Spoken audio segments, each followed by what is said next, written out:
Yes, students of BA Part 2nd, the topic of my lecture today is Introduction to Ulysses. Ulysses is the king of Ithaca. This poem is in the form of a monologue and Ulysses is the speaker. तो ये जो कविता है ये monologue है. Monologue means केवल एक ही व्यक्ति इसमें बोलता है, बाकी सब लिसनर्स हैं.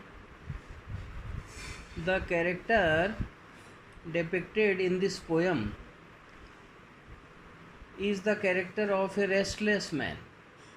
तो जो चरित्र चित्रण जिस व्यक्ति का इसमें हुआ है वो एक बेचैन आदमी है. रेस्टलेस का मतलब बेचैन, जिसको चैन नहीं है, यानी जो हमेशा कुछ ना कुछ करना चाहता है, बड़ा कर्मठ है. और यूलिसस के बारे में ये भी प्रसिद्ध था कि वो चैन से बैठता नहीं था, हमेशा समुद्र की यात्राएं करता रहता था, युद्धों में भाग लेता रहता था.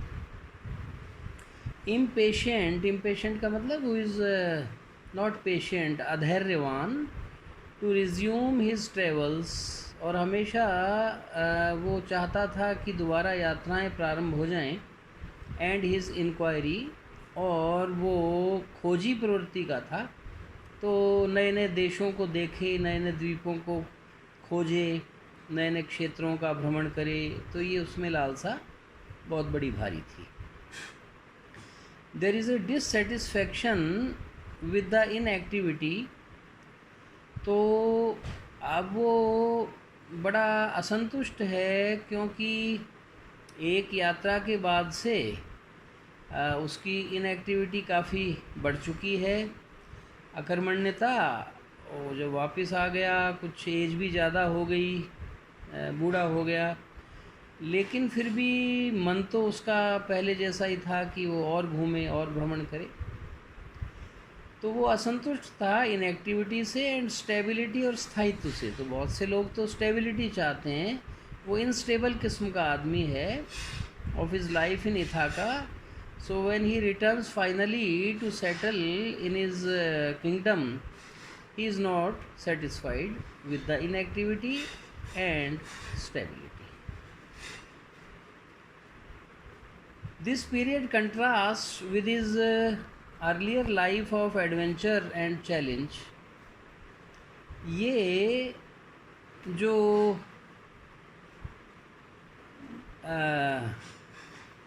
एडवेंचर और चैलेंज की जो लाइफ उसने गुजारी थी, उससे कंट्रास्ट कर रहा है. कंट्रास्ट का मतलब है कि इनकी तुलना की जाए तो दोनों विपरीत हैं.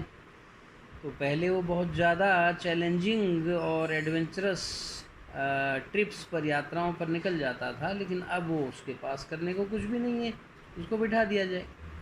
तो अब आप लोग अगर कर्मठ हैं, आपको बिठा दिया जाए, जैसे इस कोरोना काल में कुछ विवशता भी है, तो आपको अच्छा नहीं लगेगा. और अगर कोई व्यक्ति एक जगह रहने का आदी हो तो उसको अच्छा लगेगा. तो this is the difference of nature between two type of people. As his son is grown up enough, और चूँकि उसका लड़का अब काफ़ी बड़ा हो चुका है, टू शोल्डर द रिस्पॉन्सिबिलिटीज़, कि वो रिस्पॉन्सिबिलिटीज़ का मतलब उत्तरदायित्वों को शोल्डर कर सके, यानी अपने कंधे पर उत्तरदायित्व ढो सके, निभा सके उनको, ऑफ द किंगडम, उस साम्राज्य के. क्योंकि राजा के बाद पहले उसका पुत्र ही साम्राज्य संभालता था.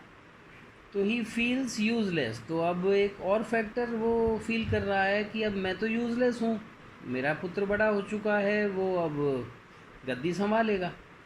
एंड इररेलेवेंट टू इथाका, और वो सोचता है कि अब मेरा इथाका से कोई रेलेवेंस भी नहीं है, मैं अब यहाँ प्रासंगिक नहीं हूँ, मेरा रहना यूज़लेस है, अनुपयोगी है. Taken as a representative poem of the Victorian spirit of inquiry. तो विक्टोरियन एज की एक विशेषता ये भी थी कि खोज की प्रवृत्ति लोगों में थी, और उसकी ये प्रतिनिधि कविता मानी जाती है अगर इसको ऐसे हम पर्सपेक्टिव में देखें तो it stands out as a forward looking voice. तो ये आगे देखने वाली जो आवाज़ है उसके लिए ये जानी जाती है, ऑलवेज ईगर। तो विक्टोरियन एज में और ख़ास तौर पर जो टेनिसन है वो हमेशा बड़ा उत्सुक है, ईगर है, ऑलवेज ऑन द मूव, और हमेशा एक्शन में रहता है, वो हमेशा आगे बढ़ना चाहता है।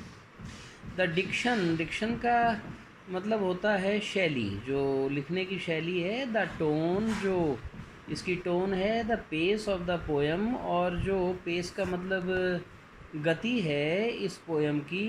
कंट्रास्ट विद द लोटोज ईटर्स, तो लोटोज ईटर्स भी इसकी कविता है, इस बार आपके टेक्स्ट में नहीं है, तो इससे भी इसको कंट्रास्ट किया जा सकता है। देयर इज़ अनबाउंडेड एनर्जी, तो इसमें अनबाउंडेड एनर्जी शो हुई है। अनबाउंडेड का मतलब है limitless, which can not be limited, which can not be bounded.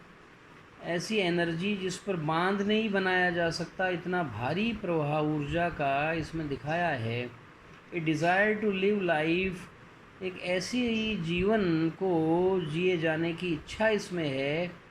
Intensely, जो कि गहनता से, एंड टू एक्सप्लोर, और उसमें गहनता के साथ साथ सेंस ऑफ एक्सप्लोरेशन भी है, खोज की भावना।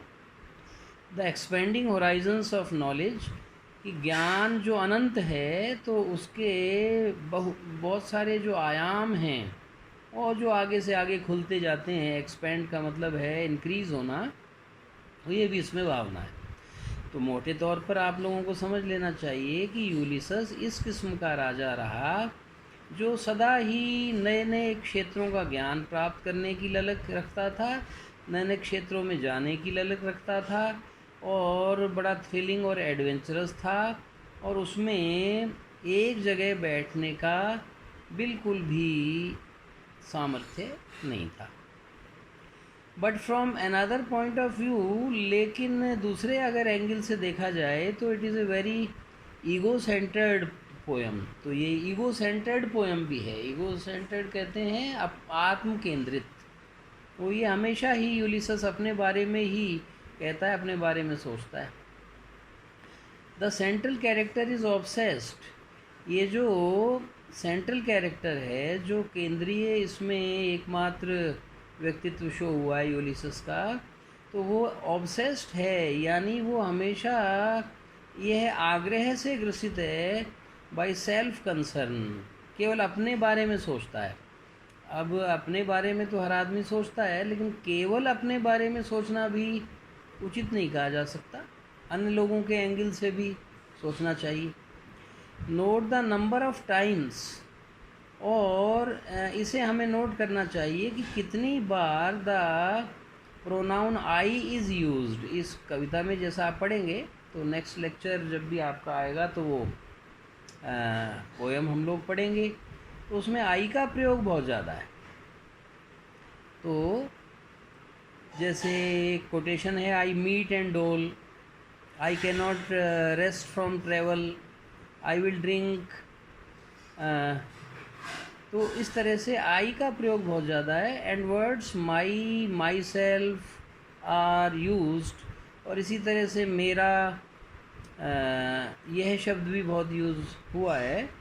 And also pay attention to his relationships, और आप स्टूडेंट्स को ध्यान देना चाहिए कि रिलेशनशिप्स जो इसमें दिखाई गई हैं, पत्नी, बच्चे इत्यादि की, प्रजा की, as described in the poem, तो विद हिज वाइफ, तो अपनी पत्नी से उसके संबंध, विद हिज सन, अपने पुत्र से, एंड विद हिज पीपल, और उसकी प्रजा से। तो उसमें उसको इतनी दिलचस्पी नहीं है, उसको दिलचस्पी अपने आप में है। मैं घूमूं, मैं फिरूं, मैं इधर जाऊं, मैं उधर जाऊं, मैं युद्ध में भाग लूं, तो मैं ही में है, तो इसलिए इसको ईगोसेंट्रिक पोएम कहा जा सकता है। From the modern point of view, आधुनिक दृष्टि से, there is also the feeling of alienation. एक एलियनेशन कहते हैं ऐसी भावना जो विरुद्ध हो, अलग हो। फ्रॉम हिज पीपल, तो वो अपने लोगों से अलग है। एंड हिज होम, और अपने घर से भी उसको कोई लेन देन नहीं है। फ्रॉम हिज बैकग्राउंड, अपनी पृष्ठभूमि से भी कोई लेन देन नहीं है। प्राइमरीली, प्राथमिक तौर पर, बिकॉज, क्योंकि he has ever away for so many years, क्योंकि ही हैज़ बीन अवे, वो बहुत लंबे समय तक अपने घर से दूर रहा है। This time also plays a subtle role, subtle means सूक्ष्म, रोल का मतलब पार्ट। तो इस तरह से समय भी एक पार्ट अदा करता है। तो इस परिप्रेक्ष्य में हमें इस पोएम को समझना होगा। So this is an introduction to the poem, that's all, thank you.